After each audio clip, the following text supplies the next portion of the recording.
My homepage has always featured with this pen, but today I finally have the time to make a dedicated video to introduce it.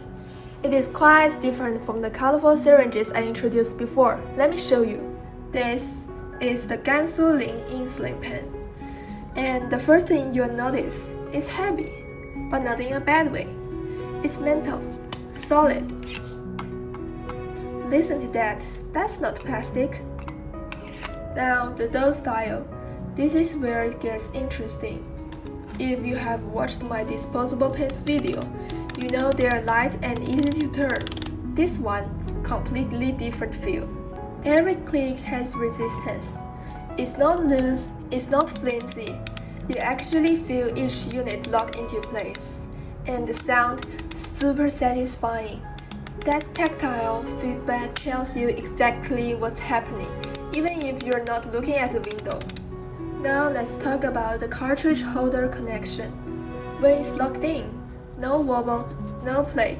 It feels like one solid piece.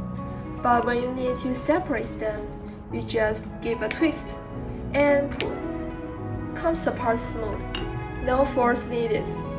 And putting it back together, just align the notches and give it a little twist until it clicks.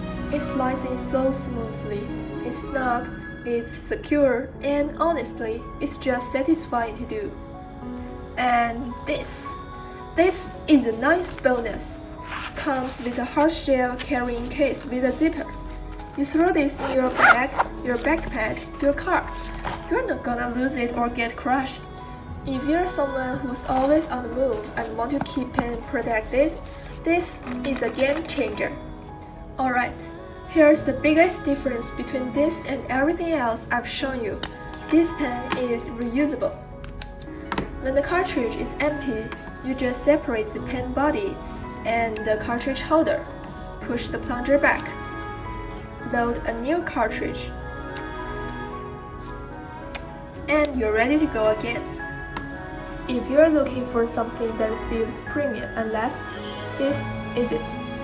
Have you used a reusable pen before? Drop a comment. I want to know what you think. Like and subscribe if this was helpful. See you in the next one. Peace.